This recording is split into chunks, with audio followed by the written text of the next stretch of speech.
A providência divina permite que os bons, ou os justos, se sintam em casa neste mundo, mesmo que não o considerem como seu lar. Amém? Nós estamos caminhando para uma pátria celestial. Nada neste mundo nós iremos levar. Nós estamos caminhando para um lugar onde que não haverá tristeza, não haverá sofrimento, um lugar maravilhoso que, de fato, quando o apóstolo Paulo fala que toda a tribulação será trocada por o eterno peso de glória, quando o apóstolo Paulo fala sobre essa promessa de Deus, é algo sensacional, porque ele está dizendo que vale a pena renunciar ao que for preciso.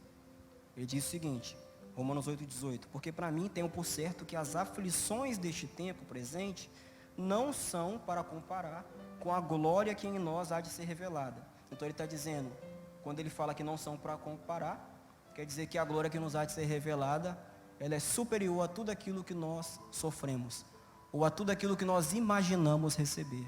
Deus, a Bíblia fala que Ele é soberano para fazer muito mais do que aquilo que nós pedimos e pensamos, muito mais do que aquilo que nós queremos. Vocês estão entendendo, gente?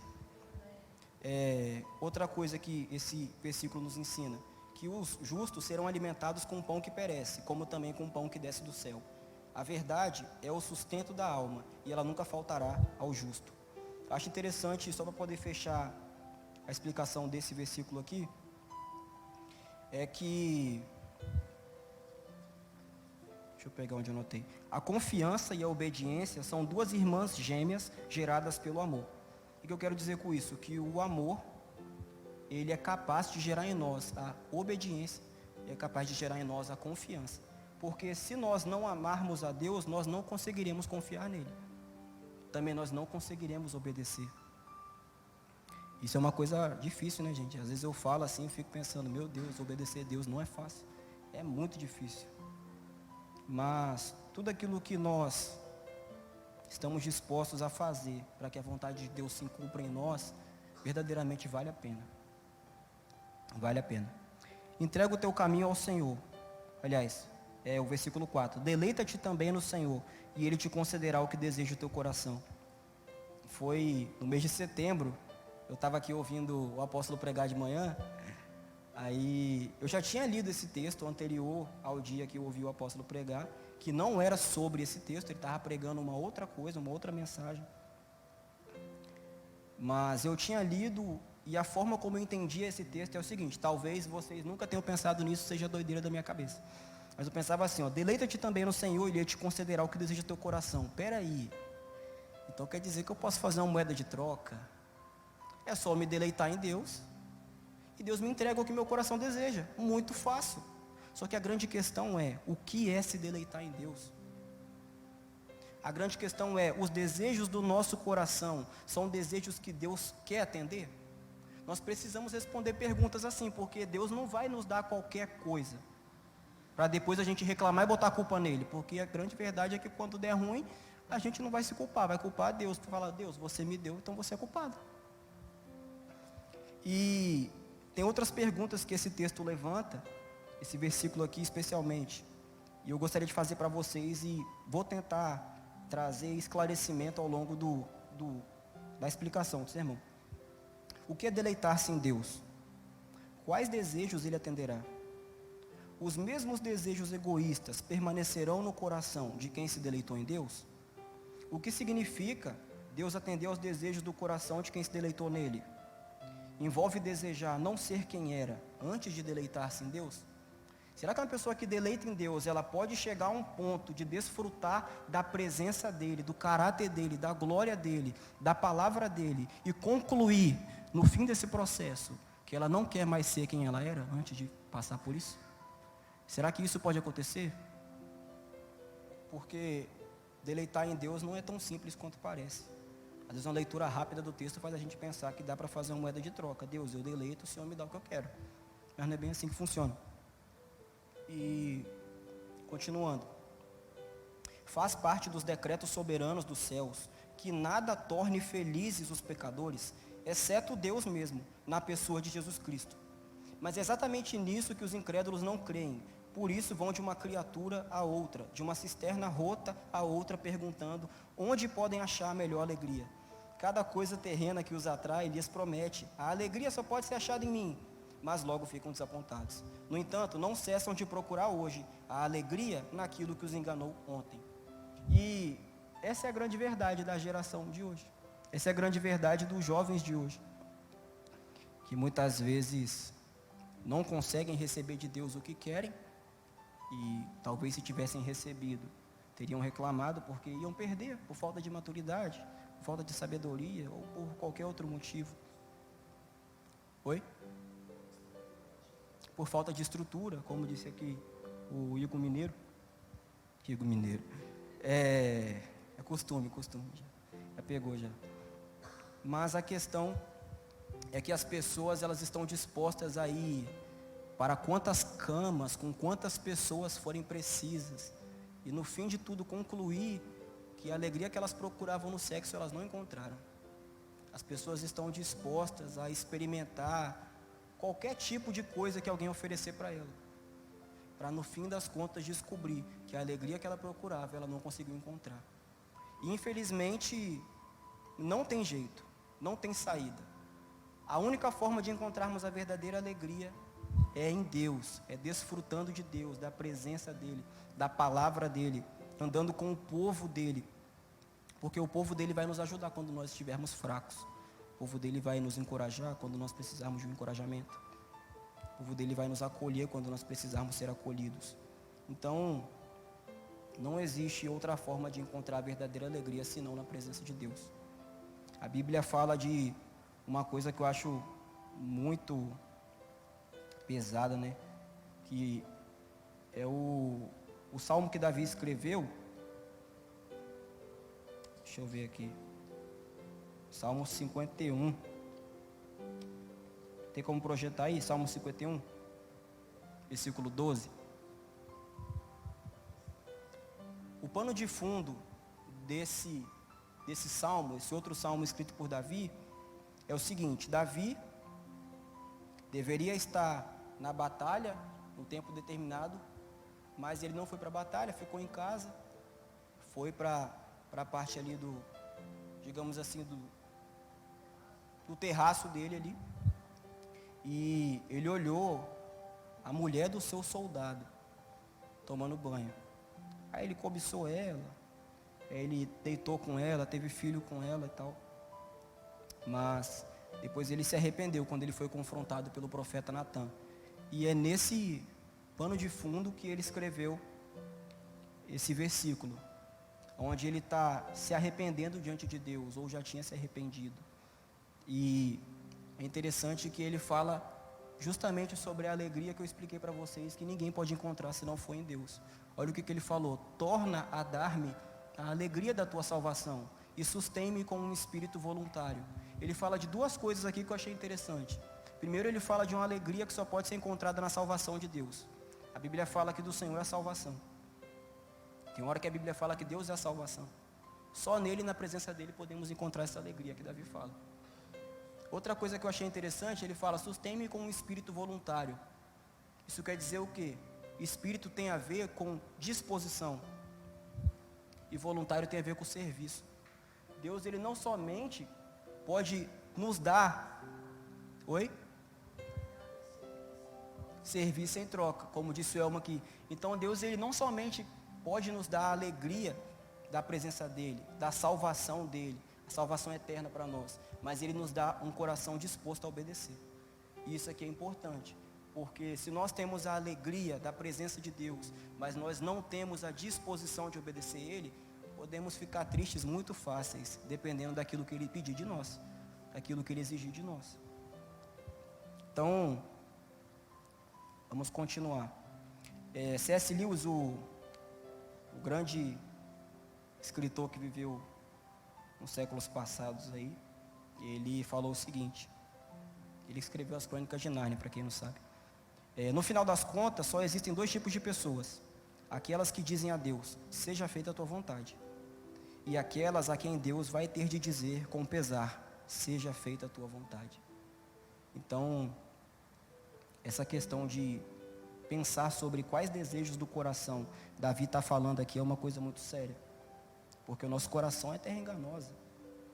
E eu acho assim que é muita falta de noção supor que Deus deseja o que nós desejamos.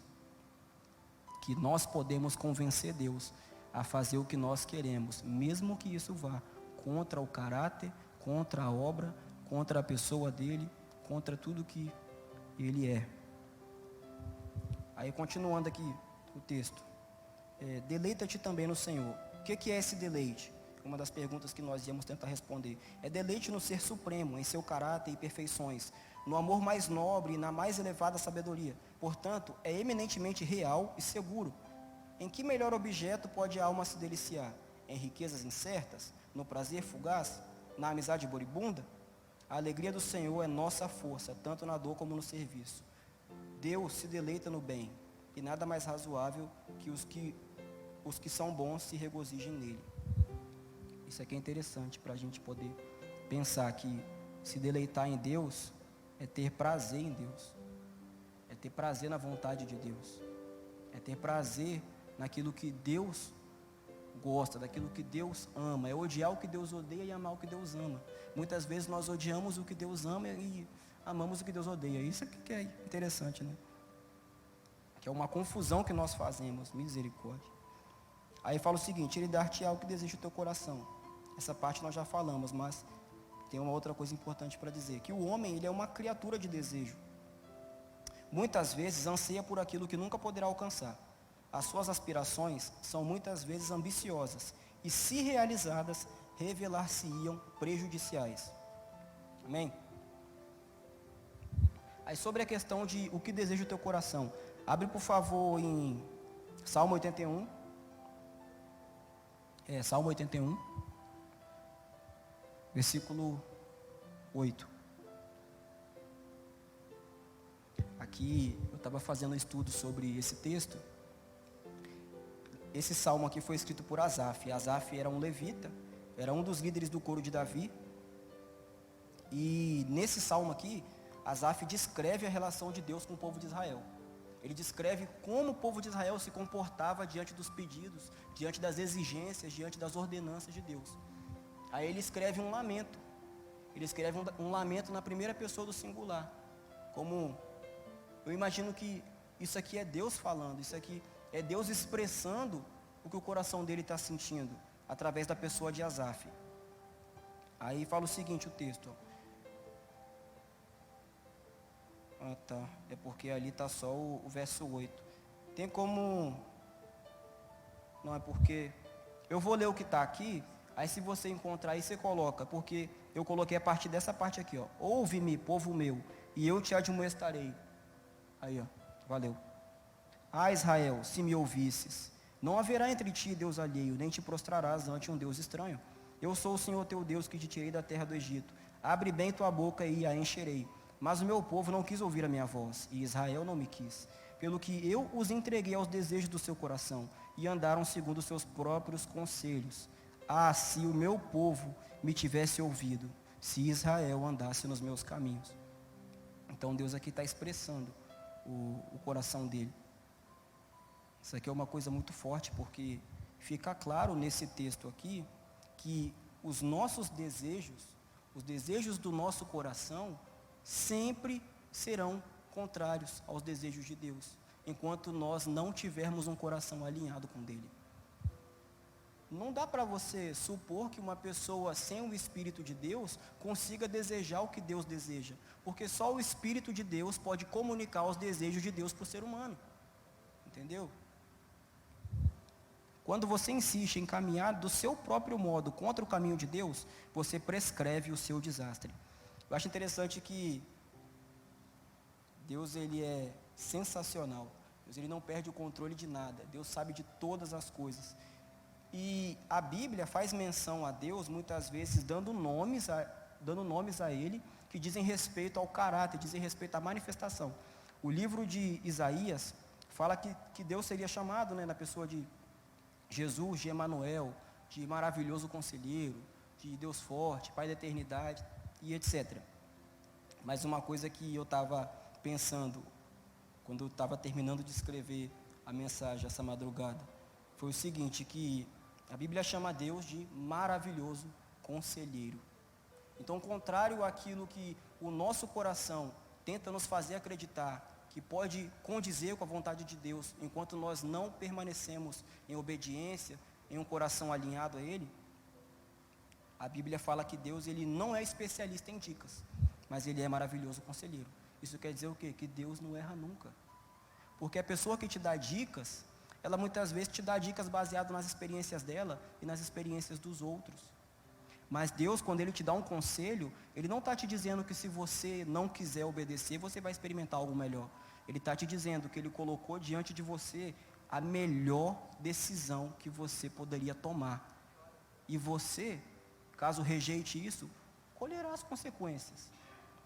Mas, no fim das contas, mesmo quando nós sofremos por todas as nossas decisões erradas, Deus, Ele é misericordioso para gerar em nós o arrependimento e reconhecer, de fato, eu deveria ter escutado, a partir de hoje eu faço diferente. Então, nós podemos continuar falando um pouco mais sobre o texto. Talvez ainda dentro do versículo 4, tenha mais alguma coisa importante para falar. Que eu anotei aqui o seguinte. Tem mais um tempinho ainda, eu vou acelerar. Dentro desse tema de deleite no Senhor, o que acontece? Muitas vezes nós somos levados a interpretar um texto de maneira errada. E eu falo isso muito com os meninos lá na célula do Thales lá. Eu falo, cara, se a gente interpreta um texto de forma errada, nós vivemos de forma errada. E eu levo muito a sério a questão de como nós lemos, como nós interpretamos e como nós aplicamos aquilo que está escrito. Se você abrir no livro de João, capítulo 16, versículo 23, é um texto que nós muitas vezes interpretamos do jeito que eu interpretava o texto de Salmo 37:4. Deus, eu faço. E você responde. Eu tomo a iniciativa e você faz tudo o que eu quero. Seja meu gênio da lâmpada, basicamente, né? O que o texto fala ali? Jesus dizendo para os discípulos. Vamos só ler a parte B. Vos digo que tudo quanto pedirdes a meu Pai, em meu nome, Ele vos há de dar. Gente, isso aqui é tão sério que eu lembro que, não nesse texto aqui, mas num outro texto onde Jesus fala que se você pedir até para um monte sair do seu lugar e se jogar na água, eu interpretava que era literal. Uma vez eu estava correndo na beira-mar, vi o Penedo, eu falei, bem, Senhor, que aquele monte saia dali agora e se jogue na água, em nome de Jesus. Aí eu contei para Thales, né, Thales falou bem assim, caraca, mano, nada a ver, e se um monte caísse na água, você ia fazer o quê? Eu falei, ia ficar sem acreditar, né, cara, que tinha acontecido. Ele, ia ser inacreditável, Deus fazer um negócio desse, cara, quem? A gente inventa cada coisa. Mas enfim, a gente muitas vezes interpreta esse texto como? Da forma equivocada que eu interpretava esse mesmo tema, digamos assim, em Salmo 37:4. Aqui é o seguinte, que é muito comum nós pensarmos no Evangelho de João para supor que Jesus está interessado em realizar tudo o que pedimos, não importando a natureza dos pedidos, a intenção em pedir e o propósito em vê-los realizados. Jesus disse para os seus discípulos em um discurso feito antes de sua morte, sobre o que aconteceria com ele e também alertou seus discípulos sobre como serem respondidos em oração. Aí eu anotei a referência de um texto aqui que eu li num livro muito bom, A Interpretação das Escrituras, do Arthur Pink. Ele fala o seguinte, pedir a Deus em oração é uma coisa, pedir apropriada, razoável, aceitável e efetivamente é outra coisa completamente diferente.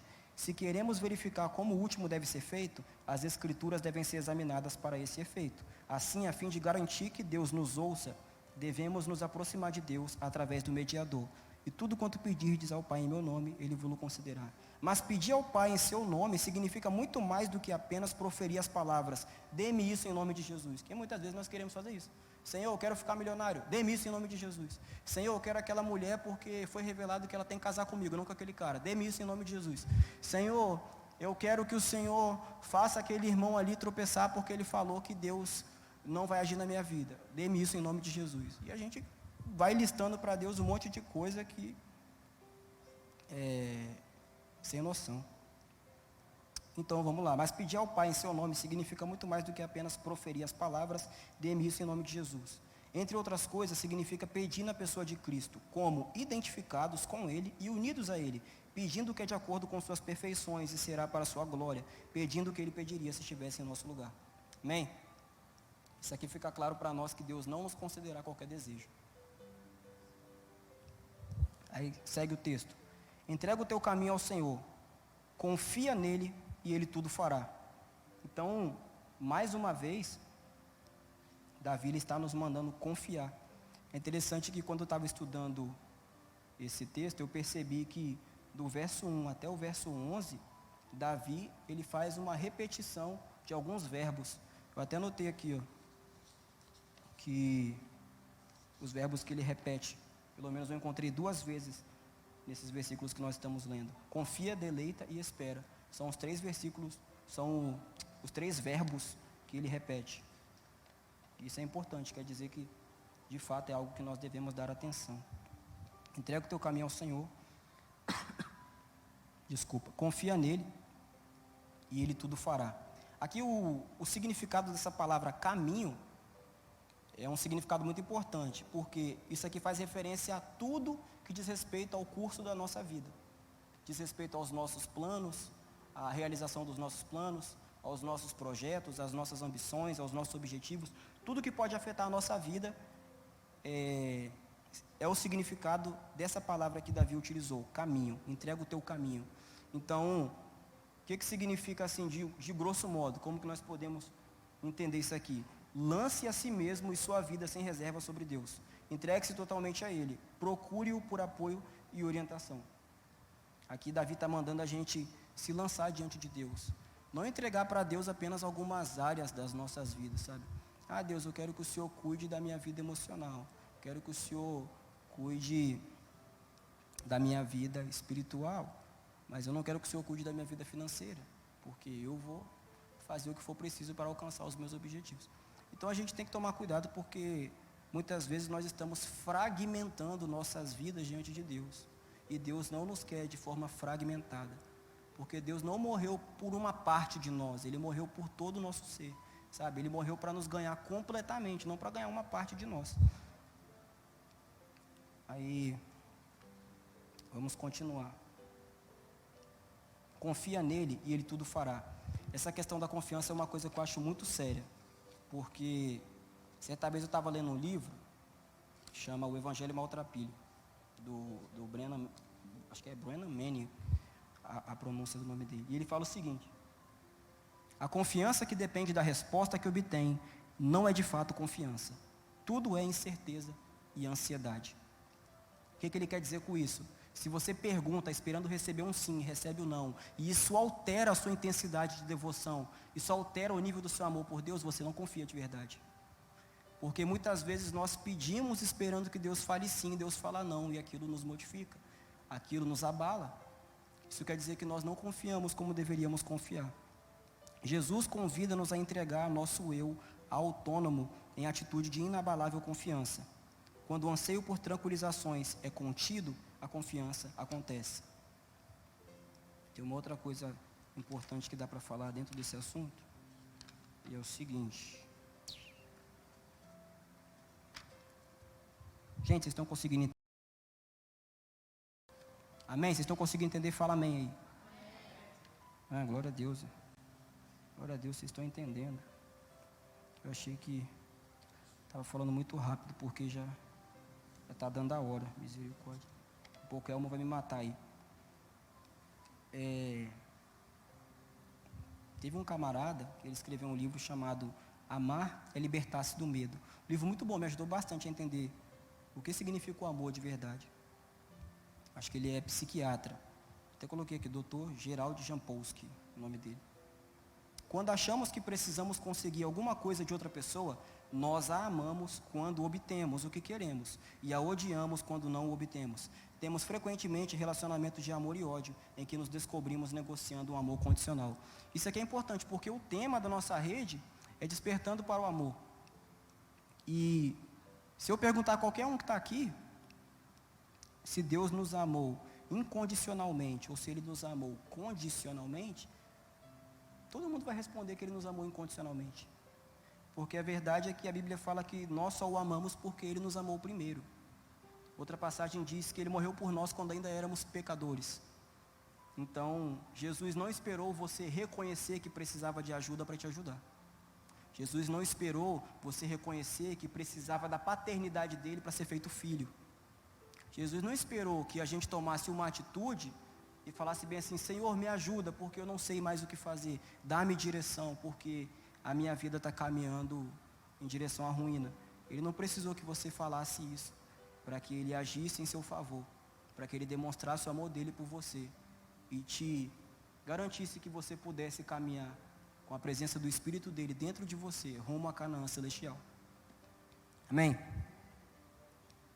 Espero que vocês estejam sendo edificados, porque eu aqui estou, meu Deus do céu, isso aqui é muito forte, isso aqui mexe muito comigo. E Ele fará sobressair a tua justiça como a luz, e o teu juízo como o meio-dia. Aí o que quer dizer esse texto? Que... Cadê a parte que eu botei? Achei. Que Deus julgará nossas causas. Eu coloquei aqui que Deus não abandona os filhos dele, deixando eles à margem da vida, deixando eles sem direção, sem propósito, sem ajuda, sem consolo, sabe? Perdidos. Ele não faz isso. A Bíblia deixa claro para a gente que Ele fará sobressair a tua justiça como a luz e o teu juízo como o meio-dia. Quer dizer o quê? Que Deus, Ele julga as nossas causas. Isso é muito importante e a gente tem que acreditar nisso, porque muitas vezes nós somos caluniados por coisas que não fizemos, nós sofremos por coisas que não fizemos. Muitas vezes as pessoas deixam de falar com a gente por coisas que suporam que nós fizemos ou porque disseram para ela que nós fizemos. Mas Deus, Ele vai esclarecer todas as coisas. Deus, Ele vai esclarecer todas as coisas, porque Ele fará sobressair a justiça como a luz e o teu juízo como o meio-dia. Se vocês pararem para pensar, o sol de meio-dia é o sol mais forte que tem. Então, isso quer dizer que Deus vai deixar tudo claro. Não haverá dúvidas quanto àquilo que nós fizemos e aquilo que nós não fizemos, quanto à nossa inocência diante de certas situações e quanto a outras coisas, né, que dizem respeito ao cuidado de Deus por nós. Descansa no Senhor e espera nele. Não te indignes por causa daquele que prospera em seu caminho, por causa do homem que executa astutos intentos. Eu acho esse texto fantástico, porque ele fala: descanse no Senhor. Da mesma forma como Davi fala, confia no Senhor, ele fala: descanse no Senhor. Porque nós não podemos descansar em nenhuma outra coisa, ou em nenhum outro ser que não seja nele. Descansar significa o quê? Estar em silêncio, esperar, ser mudo, estar calmo, ser silenciado, é um dos significados da palavra descansar. A religião é a única coisa que pode dar tranquilidade moral. Isso acalma a alma, silencia a voz da reclamação. Deus é o único verdadeiro lugar de descanso da alma. E quando eu falo religião, talvez você pode ter já um conceito formado na cabeça sobre o que é religião, mas o significado da palavra religião em latim é religare, é unir novamente aquilo que estava separado, sabe? É ligar de novo.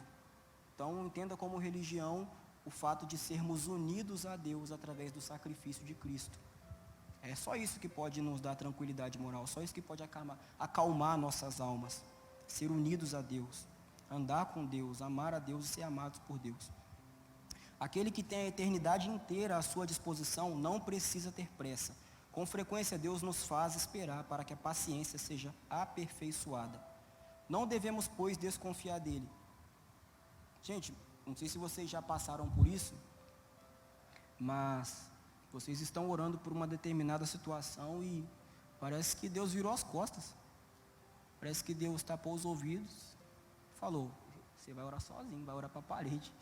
Eu não vou te escutar não quero nem saber. Mas a grande questão é que, como eu li para vocês aqui, Deus, Ele nos faz esperar para que a paciência seja aperfeiçoada. Então existem coisas que Deus não nos vai dar agora, porque se Ele nos der agora, nós perderemos das nossas mãos como a água foge da peneira. Amém, gente? Dá para terminar ainda, que eu já estou no final. Então, mais uma vez, o salmista nos exorta a não nos indignarmos por causa da prosperidade dos maus, ou por causa daqueles que agem com astutos intentos. Ao invés de fazer isso, nosso foco deve estar no Senhor. Interessante que no Salmo 36, também escrito por Davi, numa outra ocasião, o verso 9, projeta aí fazendo um favor, ele fala o seguinte: porque em ti aqui é Deus, porque em ti está o manancial da vida, na tua luz veremos a luz. Isso quer dizer o quê? Que sem a lente de Deus, nós não enxergamos as coisas como elas realmente são. Nós não conseguimos discernir as coisas como elas de fato são, se nós não olharmos com a lente de Jesus Cristo. Se nós não enxergarmos as coisas como Deus enxerga. Por isso que nós precisamos de um coração alinhado ao dele. Nós precisamos de ter uma mente que é mudada pelo Espírito, para ser uma mente cativa a Jesus Cristo. Uma mente que de fato obedece a Jesus, que ama Jesus, que não obedece com rebeldia, sabe? Eu vou obedecer porque tem que obedecer, mas que quer obedecer. Quem fala sobre isso foi o William Guthrie, no livro dele, As Raízes de uma Fé Autêntica. Ele fala o seguinte sobre a questão da obediência: cristianismo verdadeiro começa em nossos corações. Quero dizer com isso que a verdadeira mudança ocorre no centro de nossa vida. Há uma profunda mudança em nosso pensamento, quanto ao que queremos como ao que sentimos. É isso que Ezequiel queria dizer quando falou que Deus daria a seu povo um coração de carne no lugar de um coração de pedra. Queria dizer que Deus mudaria o modo como pensava e sentia do povo, mudaria a sua vontade de forma que eles desejassem o que ele queria. O verdadeiro cristão é mudado desse modo. Sabe, se você ainda não entregou a sua vida para Jesus, se você ainda não segue a Jesus, você pode desfrutar disso aqui que eu acabei de mencionar. Você pode viver um nível de comunhão com o Senhor, onde que você deseja o que Ele deseja, onde que você não quer o que Ele não quer, onde que você nega aquilo que Ele pede para você negar, e onde que você aceita aquilo que Ele pede para você aceitar. Em tempos de tribulação, em tempos de dificuldade, nós gastamos mais tempo tentando entender por que Deus nos faz passar por aquilo, ou qual é a forma que nós conseguiremos sair daquilo, do que obedecer a Deus. Nós gastamos pouco tempo focados em como obedecer a Deus, porque as situações que nos cercam tiram nosso foco a todo momento. Por isso que a gente deve confiar no Senhor, descansar no Senhor, esperar no Senhor. São os versos aqui que Ele traz como algo importante para a gente fazer. Seguindo. É o versículo 8. Deixa a ira e abandona o furor. Não te indignes para fazer o mal. Eu acho interessante isso aqui, eu estava até falando com meu primo, que eu vejo essa diferença na vida do Martin Luther King e do Malcolm X, porque os dois, eles se levantaram num período conturbado e lutaram por causas sociais, para poder defender o povo deles. Os negros estavam sofrendo bastante na época de segregação racial. E se você parar para pensar, os dois queriam alcançar, de certa forma, o mesmo fim, mas utilizando de meios diferentes. E tem gente que fala que os fins justificam os meios, mas essa frase, acredito que não se encaixou na cabeça de Martin Luther King. Porque para alcançar um determinado fim, ele não estava disposto a atingir qualquer meio. Ele queria fazer os meios que condizissem com a fé. Nem sei se existe essa palavra, né? Que fossem condizentes com a fé dele. Ficou melhor, né? Aí acertei a gramática agora, glória a Deus. Oi? Exatamente, que fosse condizente com o ideal que ele tinha. Martin Luther King era cristão. E ele lutava pela justiça, mas utilizando da paz. Diferente de Malcolm X, que já era mais agressivo, queria usar de todas as formas. Talvez fosse hoje em dia ele ia falar fogo nos racistas, sei lá. Mas vamos continuar o texto. Deixa a ira e abandona o furor. Não te indignes para fazer o mal. Como eu expliquei para vocês anteriormente, esse não te indignes, ele é muito mais do que ficar irado. Você não se deixar levar por aquilo que você está sentindo, seja qualquer tipo de sentimento ruim que esteja te atormentando por causa de uma coisa que você acha que não está sendo resolvida por Deus, ou por uma coisa que você acha que ninguém está fazendo algo para mudar. Aí continua o verso 9: porque os malfeitores serão desarraigados, mas aqueles que esperam no Senhor herdarão a terra.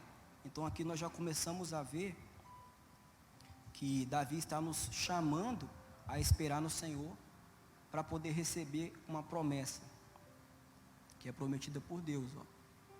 Aqueles que esperam no Senhor herdarão a terra. O que ele quer dizer quando ele fala que os malfeitores serão desarraigados? Quer dizer que eles vão deixar de existir. Quer dizer que eles vão ser tirados, como você tira uma planta pela raiz, sabe? Você tira a planta pela raiz, ela não aparece de novo, não. Agora, se você tira e deixa a raiz ali, quando você voltar num outro período, ela já vai ter crescido novamente. Então, quando ele fala que os malfeitores serão desarraigados, ele está querendo dizer que eles serão tirados da terra, sabe?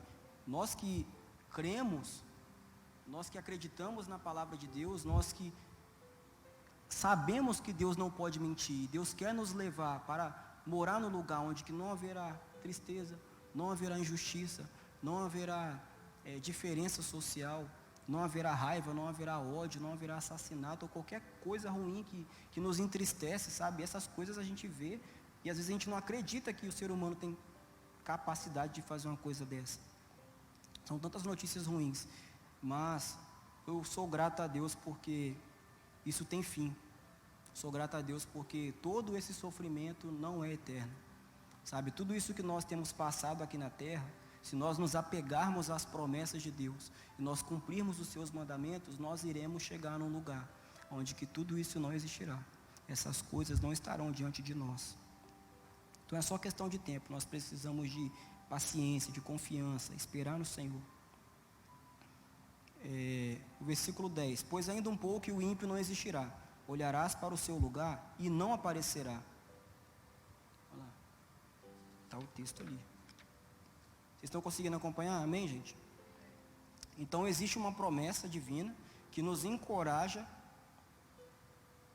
Estou lendo errado. Pois ainda um pouco o ímpio não existirá. Olharás para o seu lugar e não aparecerá. Perdão, eu localizei agora.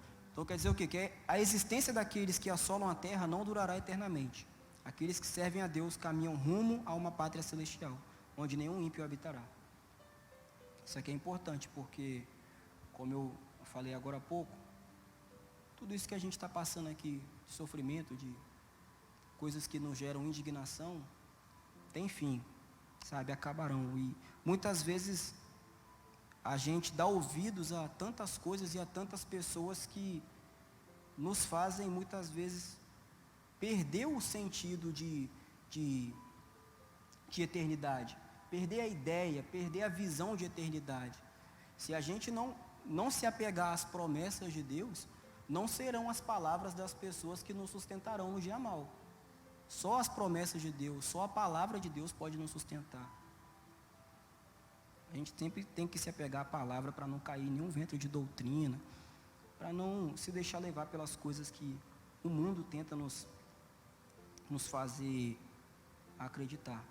Então no verso 11 diz o seguinte: mas os mansos herdarão a terra e se deleitarão na abundância de paz. Então ele está dizendo, Davi está dizendo que os mansos, aqueles que são mansos, isso aqui é muito mais do que você falar manso, tá, gente? É muito mais do que você chegar e falar: Elmo, tudo bom? Jesus te ama. Eu também. Glória a Deus. Sabe, gente, se fosse assim, essa questão de manso, se algo apenas relacionado à nossa personalidade, só o Márcio Valadão estava salvo. Porque ele fala assim: meus irmãos, em nome de Jesus. Mas não é isso não, gente, é muito mais do que isso. É mansidão de espírito. Mas os mansos herdarão a terra e se deleitarão na abundância de paz. Então existe promessa de Deus para nós. Nós precisamos agarrar essas promessas que Deus nos fez. Teve uma outra coisa que eu anotei aqui, que entra dentro dessa questão da mansidão. Que talvez falando sobre mansidão você já pensou em alguém que foi um homem muito manso, né? Que é Moisés. O livro de Números, não precisa abrir. O capítulo 12, versículo 3, fala que Moisés era muito manso. Outras traduções falam que ele era muito manso. É bonito, né? Parece até um espanhol, muito manso. Mas se a gente abrir o texto de Hebreus, se tiver como, coloque rapidinho. Capítulo 11, versículo 24 a 26. A gente consegue entender o que Moisés esteve disposto a fazer. E isso tem relação com aquilo que está escrito e nós lemos. Mas os mansos herdarão a terra e se deleitarão na abundância de paz. Porque ele hoje está deleitando na abundância de paz. Hoje ele está lá junto com Deus. Ele cumpriu o propósito que Deus deu para ele. Pela fé, Moisés, sendo já grande, recusou ser chamado filho da filha de Faraó. Ele recusou um título importante, recusou uma posição, um status importante, escolhendo antes ser maltratado com o povo de Deus do que, por um pouco de tempo, ter o gozo do pecado, tendo por maiores riquezas o vitupério de Cristo do que os tesouros do Egito, porque tinha em vista a recompensa. Então Moisés, ele não se agarrou às coisas que ele via, ele se agarrou à palavra que Deus tinha prometido. Eu coloquei aqui o seguinte, que Moisés esteve disposto a abandonar uma vida de abundante riqueza para cumprir uma missão divina, mas muitos que admiram Moisés desejam cumprir a missão divina a fim de alcançar uma vida de abundante riqueza. Sabe, existe uma subversão nisso aí, algo está de cabeça para baixo, porque Moisés esteve disposto a rejeitar a riqueza que ele tinha diante dele. Ele esteve disposto a rejeitar o status, a posição que ele ocupava, para poder cumprir o propósito de Deus que envolvia o sofrimento. E muitas vezes nós queremos correr do sofrimento para poder alcançar a vida que Moisés desfrutava, de riqueza. Meu Deus do céu, Deus tem misericórdia de nós.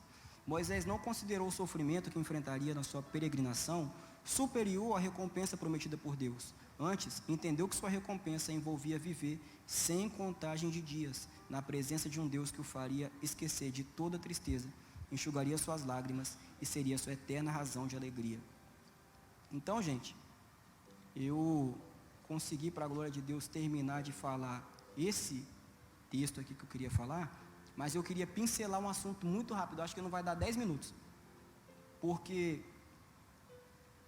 talvez você não tenha percebido que a questão do amor está dentro disso que eu falei, está implícito no que eu falei. Como eu disse uns tempos atrás, uns minutos atrás, né? Que quando ele fala aqui, confia no Senhor e faz o bem, no verso 3, ele fala sobre confiar também no verso 5. Você não confia em quem você não ama. Você não confia em quem você não ama.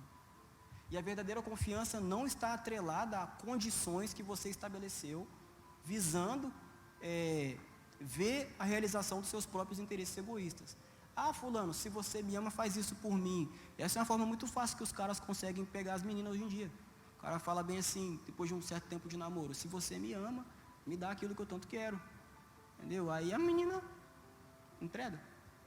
Entendeu? Isso é complicado, porque Deus tem um plano para cada um de nós. Sabe, a questão do sexo é algo que tem afetado muito os jovens hoje em dia, porque eles acham que o sexo pode fazer por eles aquilo que só Deus pode fazer, que é preencher o vazio na alma. Preencher o vazio na alma. É isso que as pessoas estão procurando. As pessoas, desde que são pessoas, desde que a humanidade é humanidade, as pessoas estão querendo algo que preencha a alma delas, algo que torne elas alegres, algo que dê sentido para a vida delas, uma causa pela qual elas estejam dispostas a morrer, que dê um propósito, que dê um significado para a vida delas. E Deus pode nos dar tudo isso, gente. Deus pode nos dar propósito, significado, alegria.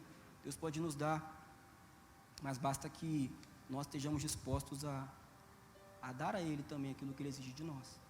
Então, como praticar o amor que Deus exige de nós? Tem uma parte da Bíblia, no livro de Lucas, capítulo 7. Aí, acho que não precisa abrir não, vou resumir para vocês. Teve um período ali onde Jesus curou muitas pessoas, fez muitos milagres. Antes de Jesus ser convidado por Simão, um fariseu, para poder comer na casa dele, Jesus tinha feito muitos milagres. Foi uma ocasião onde que João Batista tinha mandado 2 discípulos para perguntar para Jesus, se de fato ele era o Jesus que havia de vir, o Jesus que tinha sido prometido há vários anos, ou se eles deveriam esperar outro. Jesus fez os milagres e falou que era para falar com eles. Fala para João que vocês têm visto que os cegos veem, os surdos ouvem, os mudos falam, etc. Então, depois desse período, depois desses acontecimentos, Simão, que era um fariseu, convidou Jesus para comer na casa dele. E uma mulher, sabendo disso, uma mulher que a Bíblia fala, assim, na visão de Simão, Simão chamou ela de pecadora, uma mulher apareceu lá, não sabemos como que ela conseguiu entrar lá, porque Simão considerava ela uma pessoa impura, diferente de Jesus, porque Simão via ela como um objeto, isso aqui é impuro, então eu me afasto para manter minha santidade.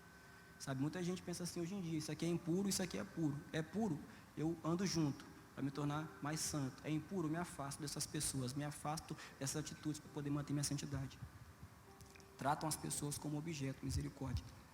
Então, ela chegou diante de Jesus, ela provavelmente tinha gasto todas as economias da vida dela, comprando um unguento que ela derramou sobre os pés de Jesus. E depois que ela derramou isso sobre os pés de Jesus, Simão ficou inconformado, falou bem assim, se ele fosse profeta mesmo, soubesse quem é essa mulher e que ela é pecadora, ele não deixaria ela tocar nele, ela fazia isso que ela está fazendo. Mas Jesus contou uma história para ele, explicou sobre a questão do perdão e como que isso interferia diretamente no amor. E uma coisa que Jesus falou foi o seguinte, vou ver se a gente abrir aqui no livro de Lucas. Gente, vocês estão conseguindo entender? Amém ou não amém? Porque eu estou acelerando porque já está dando a hora já. Misericórdia, Elmo já está ali querendo me pegar já ali. Glória a Deus. Aí falou o seguinte, por isso te digo que os seus muitos pecados lhe são perdoados, porque muito amou. Mas aquele a quem pouco é perdoado, pouco ama. E depois Jesus disse a ela, porque isso aqui ele primeiramente estava explicando para Simão. Jesus disse para ela o seguinte, os teus pecados te são perdoados. Aí eu estava falando com meu primo como que isso aqui é interessante. Porque ela manifestou o amor dela mediante o entendimento que ela tinha da grandeza do perdão que recebeu.